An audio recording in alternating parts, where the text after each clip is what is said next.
Bismillah ve salatu ve selamu ala Resulillah ve ala alihi ve sahbihi ve men vala. Abu Hamid el-Ghazali rahmetullahi aleyhinin Bidayetul Hidayeh, Hidayet'in mukaddimisi yoki Hidayet kullanıcısı namlı kitabıda biz xilma-xil mezmunlar to'xtalib o'tib, taqvolikningki zahiriy shakllari, buning ibodat qismi, shundaqla adab, axloq, muomil qismi qatorliq bo'limlar haqida to'xtalayotgan. Biz bugungi bu darsimiz xoliq va xaloyiqlar bilan bo'lgan turli hamdo'stlik munosabatlar haqida to'xtalgan. Bugun shu darsimizning oyg'ini davomlashtirib o'tamiz. Bu odam 5 xil sifatni o'ttirib qo'ygan boshda. Güzel, yaxshi do'stlarlashdagi 5 xil sifatning bo'lishini tavsiya qilish bilan birga, mana mush 5 xil sifat sening turli masjid, maktab, turli ijtimoiy munosabatlaringda, so'rindoshlaringda, hamrohlaringda bu xislatlarning tepilishi balkim qiyinga to'xtab qolishi mumkin. Endi mush degandek mush 5 sifatning hammasi tepiladi bir odamda degili bo'lmaydi. Undaq sen qandaq hayatında sen qandaq yol tutub mağsan deydi. Undaqda sana 2 xil tanlash bor.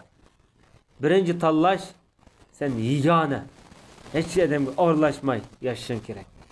Undaqda bundaq yalg'iz yashagan vaqtingda bu sana her jihatdan foydali. Sen bunada fikring sağlam bo'ladi, ideyang sağlam bo'ladi, qalbing sağlam bo'ladi mesela.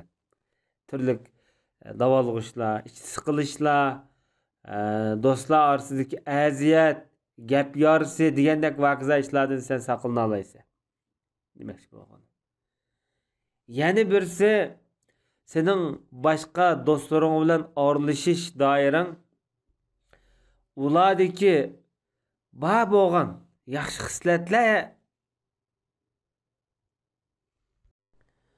xislatlar kabi oralashsa. Yani demekçi boğunu sen dostlarında yoki sen aralashgan muomil qilgan odamlardagi o'lchamga qarab, yaxshilik o'lchamiga qarab muomil qilsang bo'ldi. Bu turdagi odamlar, do'stlar yoki dunyoda insonlar yoki to'nishlaring, do'stlaring, bildigan odamlaring 3 xil tipdagi odamlar.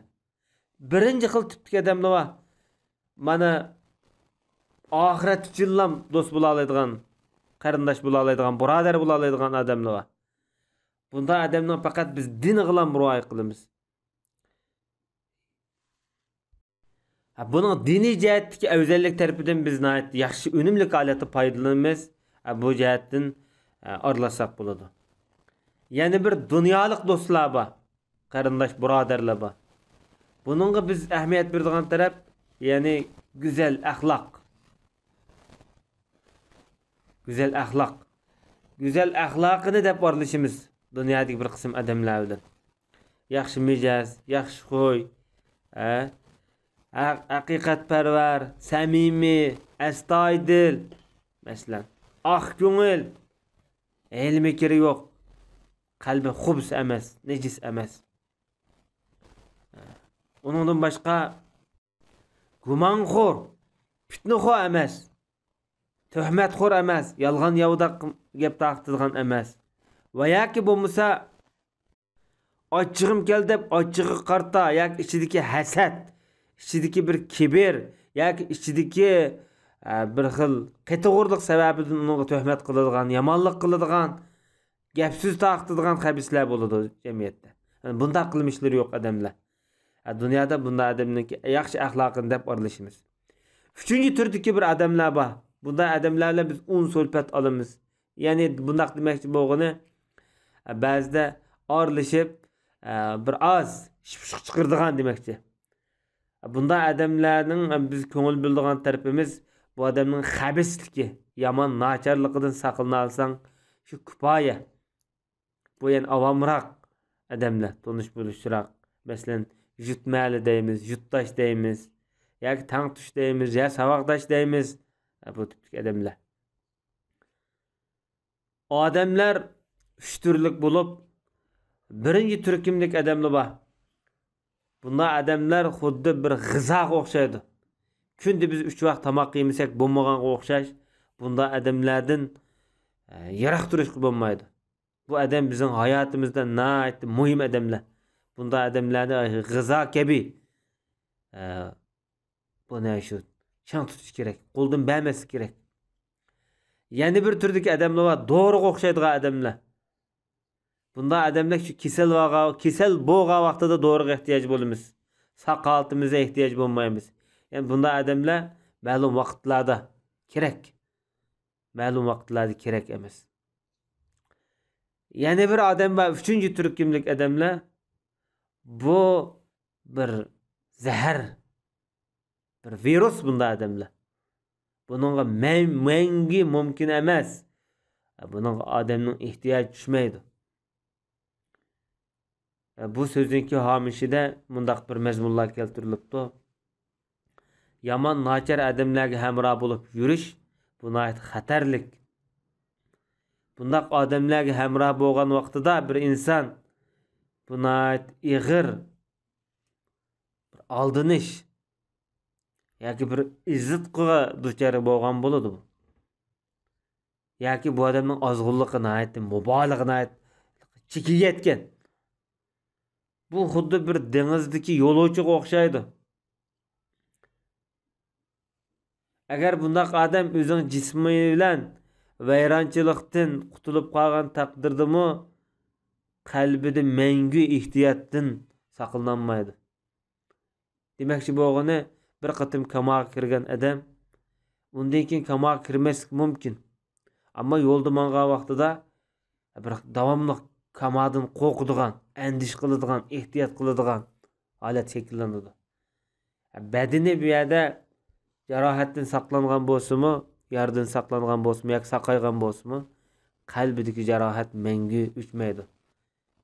Ya'ni bu shu ichki qatlamlarda qilib qoladi. Bu ta o'lganga qadar yo'qolmaydi bu.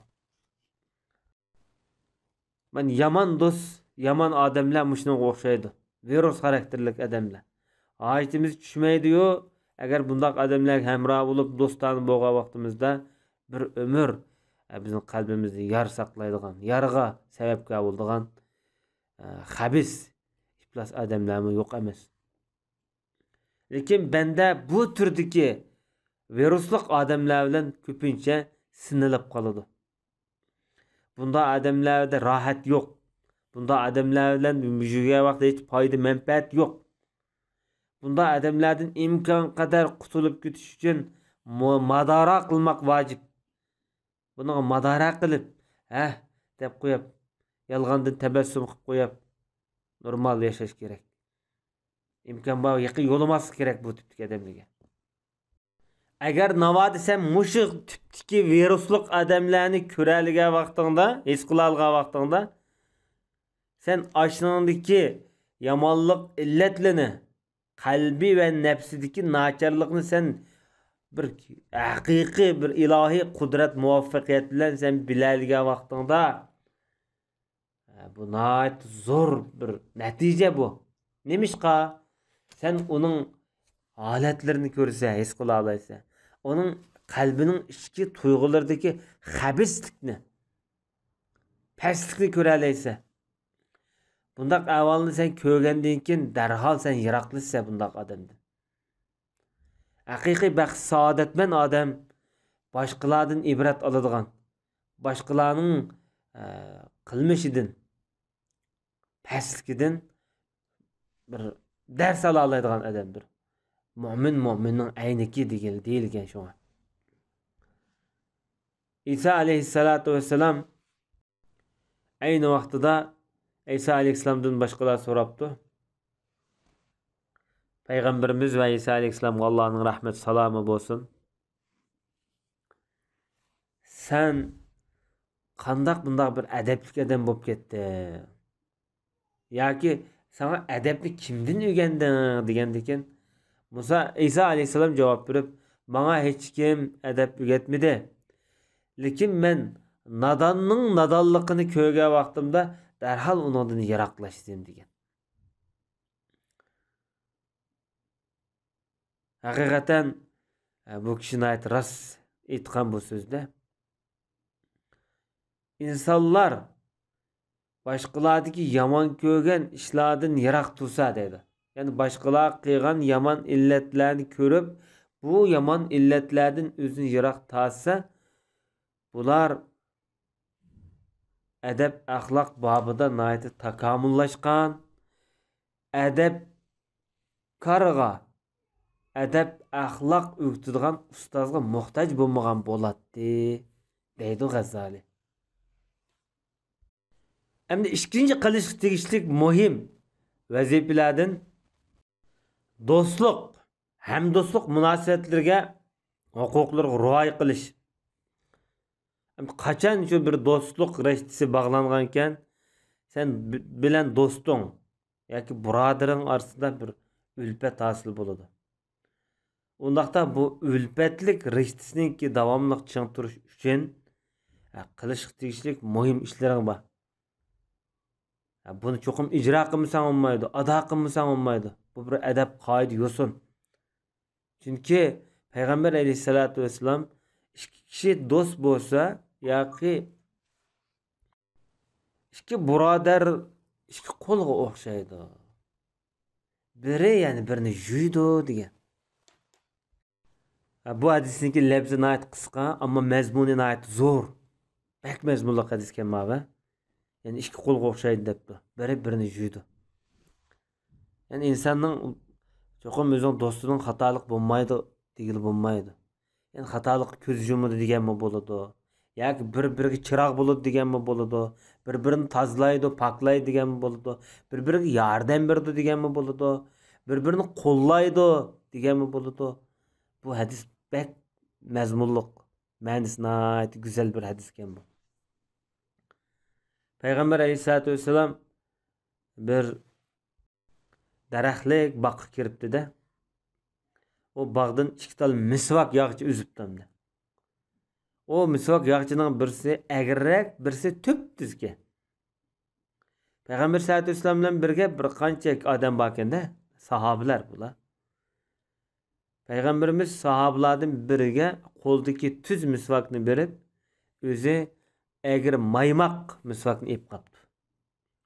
Bu sahoba so'rabdiki, "Ya Rasululloh, siz tuzni sizlar ishlasizlar va buningga siz loyiq" deb turibdi. Payg'ambar sallallohu alayhi vasallam mundaq debdi. Bir do'stiga hamroh bo'lgan ekan, masalan, yoki bir do'st bilan ma'lum vaqt, ya bir soat, yarim soat deganda, ya bir kun bil hamdo'st bo'lib, hamroh bo'lib sirtlarga chiqqan ekan masalan. Ashning hamrohlik, do'stlik, adab axloq haqida so'riladi. Allah'ın haqqini shu do'stlik, birodarlik rishtasi asosidagi Allah'ın haqqini ado qildimi, qilmadimi? Yoki uni ado qilolmadimi? Degandek mush masaladami so'raldi deb shundoq deyilgan deb. Shunlashqa Janob Rasululloh sallallohu alayhi va sallam ikki odam do'st bo'lsa, Alloh taolo bu ikkalarining bir-biriga eng qaysi bir ko'mchan, muloyim bo'lsa, buni yaxshi ko'rdi debdi. Hadisni nihoyat yaxshi o'rnak qilsak, egallasak bo'ladi ekan ma'va. Ya'ni bir-biriga ko'yindigan, muloyim, shafqatlikni yaxshi ko'rdi debdi. Demak, sen bir odam bilan do'st bo'lgan ekansa, agar haqiqiy oxiratlik do'stim, qiyomatlik do'stim deb o'ylaydi ekansa, masalan, yoki diniy qarindishim deb o'ylaydi ekansa, buning do'stlikniki nurg'un adab qoida usullari bor. Jumladan samimiy bo'lish, ixlos qilish, astoydil bo'lish, uning ko'yinish do'stiga. Ikkalasi bir-biriga. Bu yana baslish doirasidagi go'zal amallar. Alloh mana shuning ichida eng ko'mchani yaxshi ko'rdi debdi. Bu bo'lsa mana samimiyni yaxshi ko'rdi, yoki astoydilni yaxshi ko'rdi desak bo'ladi. Chunki ko'mchan odam astoydil bo'la oladi. Ko'mchan odam samimiy bo'la oladi. Hamda do'stlikdagi yoki hamrohlikdagi adab qoida usullar birinchi pul bo'lmagan ahvollarda iqtisodiy jihatdan yordam berish. Agar ehtiyoj bo'lgan vaqtida uningga Özünki ehtiyacdan aşkan halatda onun azraq mal dünya beriş.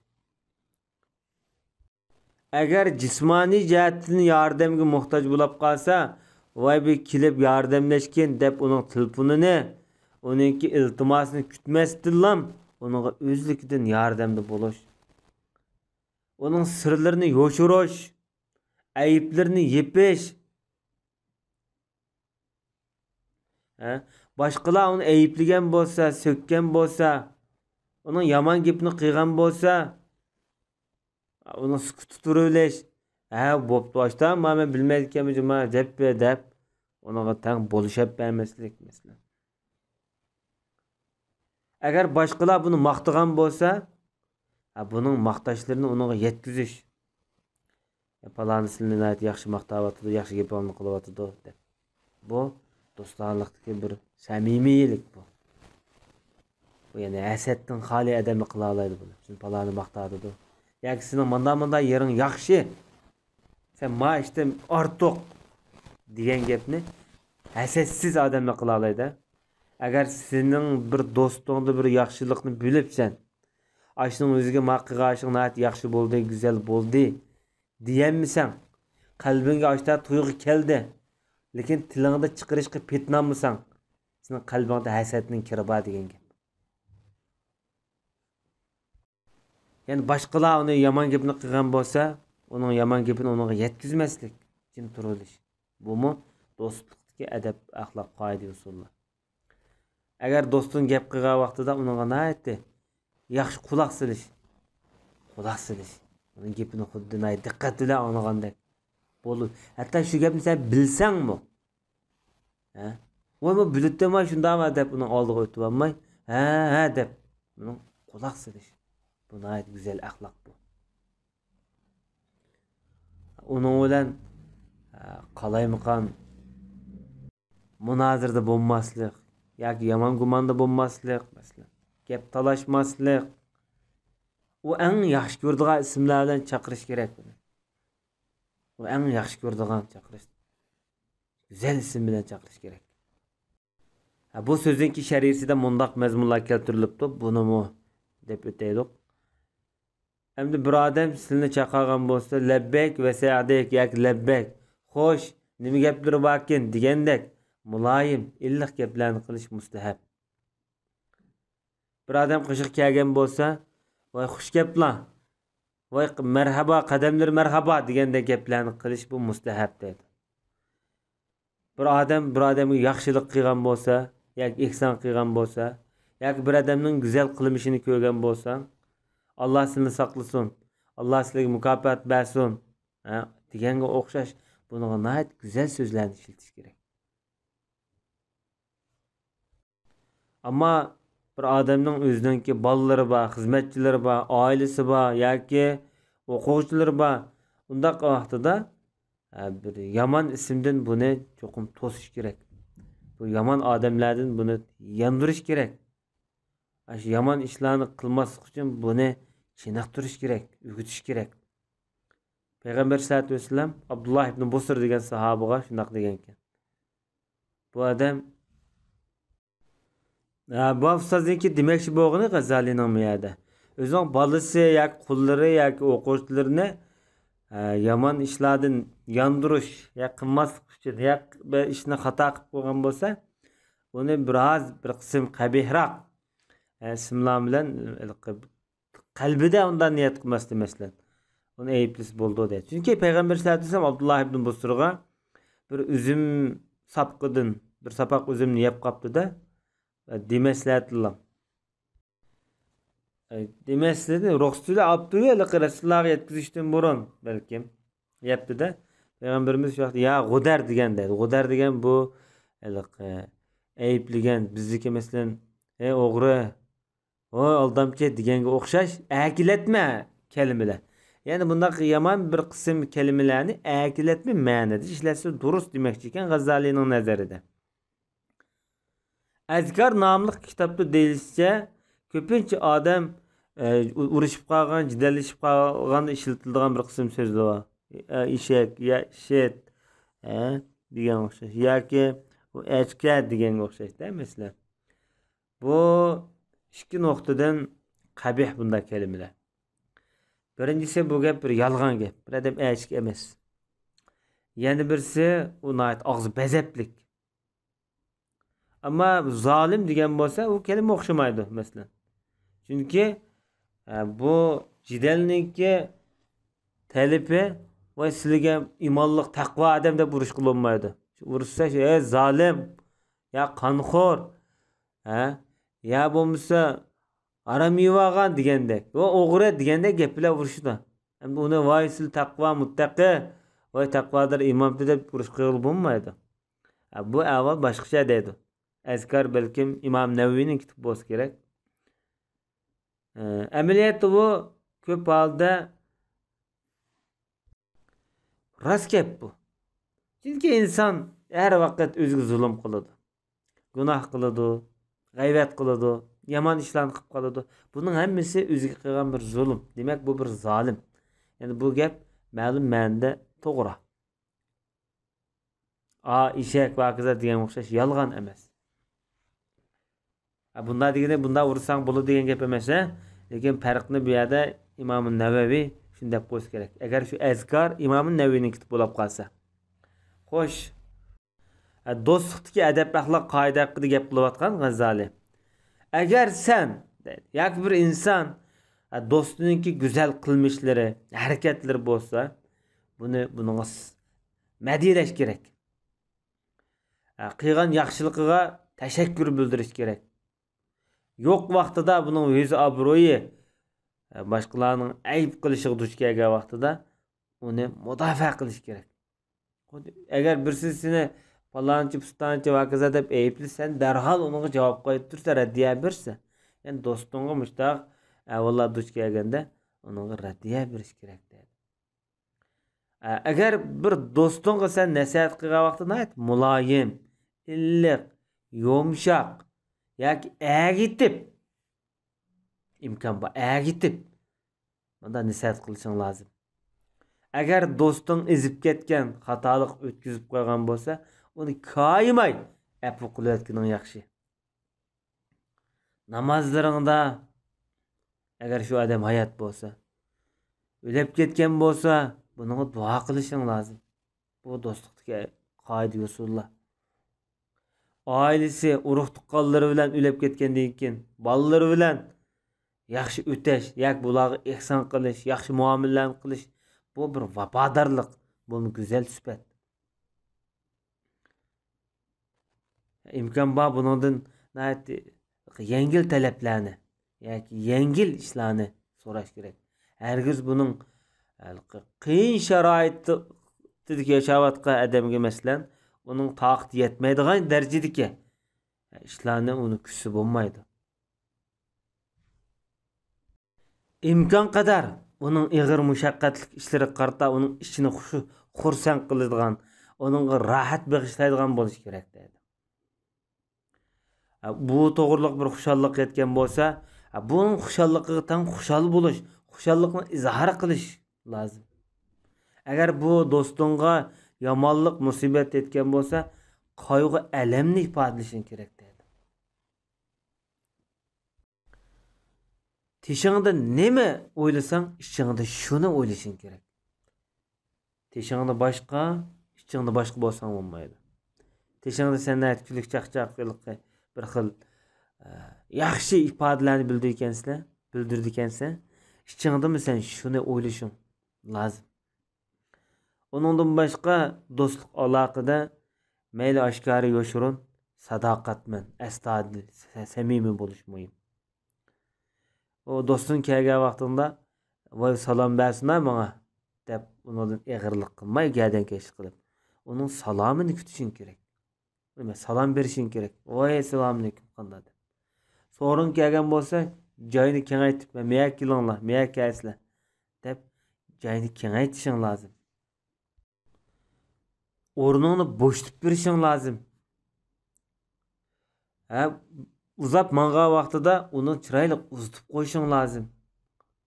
O gap qilgan vaqtida gapini deb bo'lganga qadar jim turib anglashing lozim. Uning so'ziga qo'shiq solib ketib qilmaslik kerak. umuman elip etgan vaqtida inson boshqalarning o'ziga qandoq muomala qilishni yaxshi ko'rsa, shu yaxshi ko'rgan muomalani boshqalarga qilish lozim. Inson o'zi uchun yaxshi ko'rmagan narsani cho'qim boshqalarga yaxshi ko'rmaydi. Haqiqiy yaxshi xislatli odamlar. Agar inson o'zi yaxshi ko'rgan narsani qarindoshiga yaxshi ko'rib orzu qilmaydi ekan, buning qarindoshligi nifoq, ikki yuzimlik qarindoshlik deymiz. Dunyo oxirat buning bir falokat ib keladi bu. Mana bu sening umuman natonish odamlar bilan bo'lgan turli adab qoida usullaring. Va shundaqla do'st og'illaring bilan orasida bo'lgan do'stlik, haq, huquqdagi adab qoida usullar. Ammo lekin 3-turdagi odamlar var, tonish. Bunda odamlardan bak hazar qila, tonish tipdagi odamlar. Ko'pincha bu yomonlik, bu tonish odamlardan yomonlik keladi insonga. Ko'p oldi.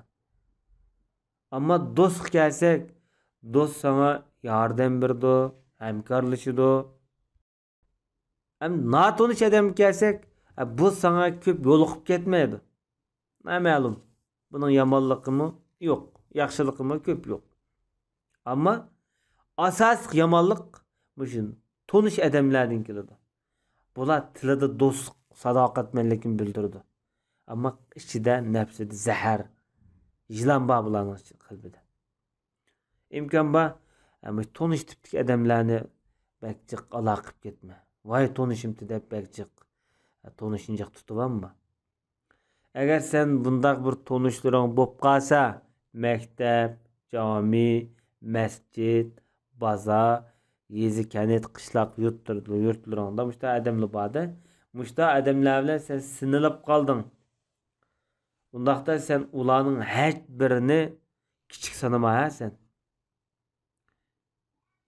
Balkim sen o'ylamag'an yerdan u sendan yaxshi bo'lib qolishi mumkin, bilmaysan. Bundaq odamlar mal dunyo, mansab, o'z obro'y topgan, dunyodan ushayotgan paytlarda ularga ulug'lab, ta'zim qilib ularga xushomat bilan muomala qilma.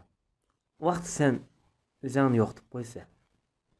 Chunki dunyo Allohning nazarida arzimas narsadir. Dunyo emas, butun dunyodagi hamma narsa. Qachonki sening qalbingda mal dunyo sardorlarining hurmati oshir ekan qalbingda, Xudoning ko'zidan sen saqit. Xudoning nazaridan tusasan. Allohning nazarida arzimassan. Hazar qil, saqlan.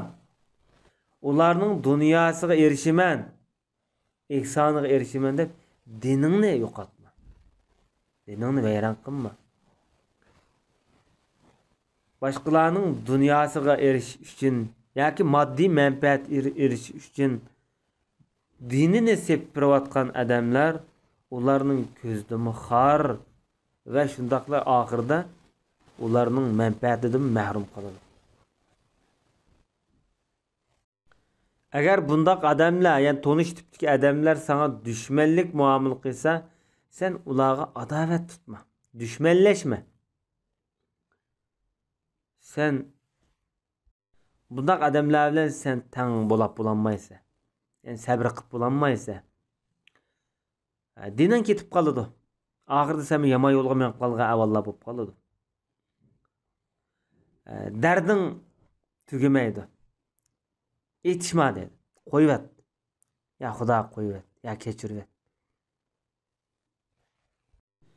Agar bundaq odamlar seni voy haddidan ziyod hurmatlayotsa, seni haddidan ziyod o'zingga maqtayotsa, voy deb ular mayil bo'lib ketmagin. Sana bir do'stlik izhor qilib ketsa, voy deb uni mayil bo'lib ig'ib ketma.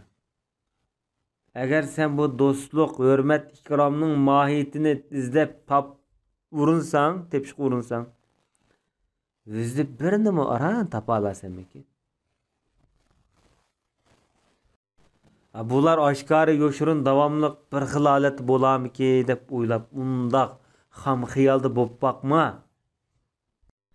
Sen yo'q yerda seni g'ajg'an bo'lsa, sening aybingni, g'aybingni qilgan bo'lsa, ulardan bek hayron qolma.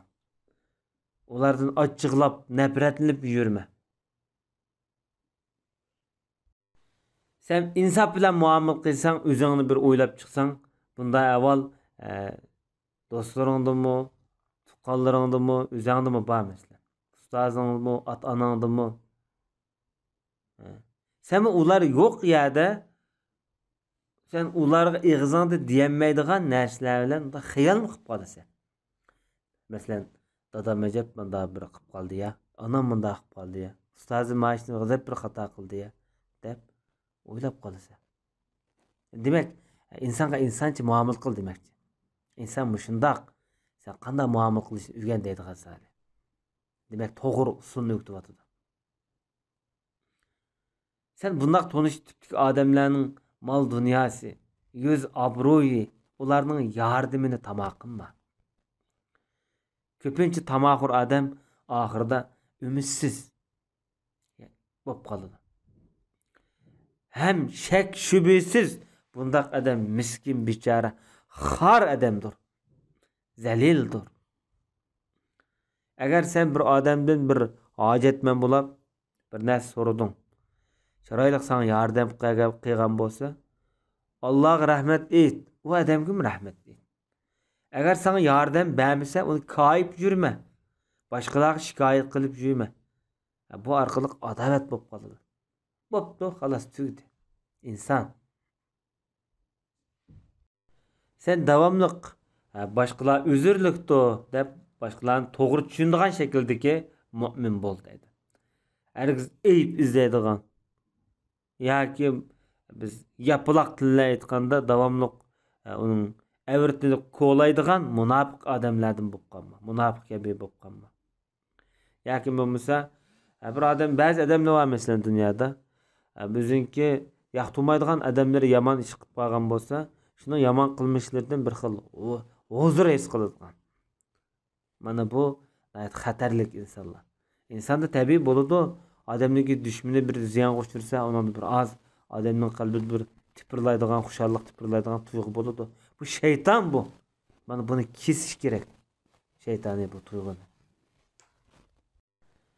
Bunda vaqtlarda belki ma'lum men bilmaydigan uzrlar tufaylidan qilolmagandi, ya berenmegandi, ya ehtiyoji bordi degandek uzrlar bilan o'zingga tasalli ber. Ya'ni yaxshilik tarafdan ko'nglingni rohat tut demakchi.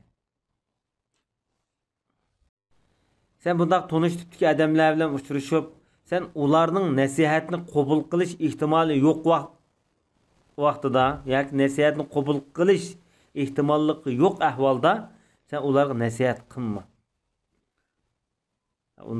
Unda bo'lib qolsa gapingni anglamaydi.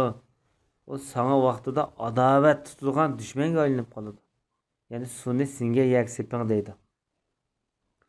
Agar ular biror masalada xatolashib qolgan bo'lsa, ular ko'pincha hamma odamdan o'rganishdan bir xil ko'ngli ko'tarmaydi. Ya'ni kibrlik qiladi yoki gadankesh qiladi. Ularga gap boyma xatolashqanti deb ularga o'rgatib yurma. Ular senden ilmni foydalandi to'g'ri. Ilmingdan foydalandi. Ama sana düşman bo'ladi. Deb mava biladikina mana. Yazab bir so'msaq deb berdiya mava deb seni ishini düşman tutadi. Ama ularning bu meseldeki xatolıqı bir günah, yani bilmeydiğin sebepten günahga ilib baradigan mesele bo'lib qolsa, bunga chiroyli shaklda tuzatish bersak bo'ladi. İmkon bor bunda haqiqatni nayt muloyim, illiq, sipoy shaklda qo'pol, dikinib turib emas. Bunda degan yaxshi. Agar senda bundaq tonish tipdagi odamlardan bir yaxshilik, hurmatni uchratsang, seni shularga sevimli ko'rsatgan Allohga shukr qil. Ha, deb Allah illah ko'rsatgan deb Allohga shukr qil.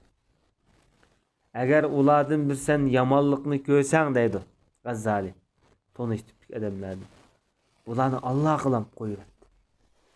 Allah bilan bularning yomonligidan panoh dile. Ular kayıp jüme. Ularga nemish qilmening qadrimni bilmaydi. Nemish qilmening haqqimni bilmaydi. Men palani tutsam, ya manchi maktab o'qigan tutsam, ya men doktor magistr tutsam, ya men bunda olim tutsam. Men ilmda manda yetishgan tutsam, ya kasbim mushu tutsa, degandek gaplarni qilib jurman. Mana bu gapni qildigan odamlar ahmaq odamlardir. Ahmaqlar mushta gapni qiladi. Kishilarning ichida eng ahmaq odam o'zini o'zi maqtaydigan, o'zini o'zi oqlaydigan, o'zini o'zi bazaq soladigan odamlar. Bu eng ahmaq odamlar. Biz hayotimizda o'zinki shu Xitoy tilini bildiganligidan faxrlanadigan, hatto ahli ilmlarni Xitoy til bilmaydi, jamba qolmaydi vatanga borsa deb töven ko'radigan, ayiblaydigan bunday kishilarni ko'rdik. Ammo bu masala endi dunyolik tarafidan qaralgan, dunyolik tarafdagi cho'ng kichiklik, qadr qimmat hisobida o'ylashgan masalalar bu. Hargizmi oxiratlik nuqtadan deyilgan gap emas. Endi bilsang Alloh subhanahu va taolo mushu yuqorida degandek tonish nadon odamlarni sana musallat qilib qo'yapti. Bundaq degani seni ashularning oldida mushundaq tuvan holatga tushirib qo'ygan bo'lsa, bu sening bir qilgan gunohing tufaylidandir. Gunohingdan istig'for et. Mana bu Xudoning menga bergan jazosi ekan deb tushansang bo'ldi. Bunda tonish tipdagi odamlarning orasida ularning haq huquqiga quloq sol. Ya'ni ularning haqqini ado qil. Ya'ni so'rin axloqi va qizalarga diqqat qil. Ularning yolg'on yavdaq o'rinsiz gaplarga gaz bo'lib, bilmas bo'lib. Ularning yaxshi tarafini so'zlab qo'y. Ularning yomon qilmishi bo'lsa, jim tur deb tushunma. Bugungi darsimiz mushagish bo'lg'ay. Sallallohu alayhi nabiyina Muhammad va ala alihi va sahbihi ajma'in.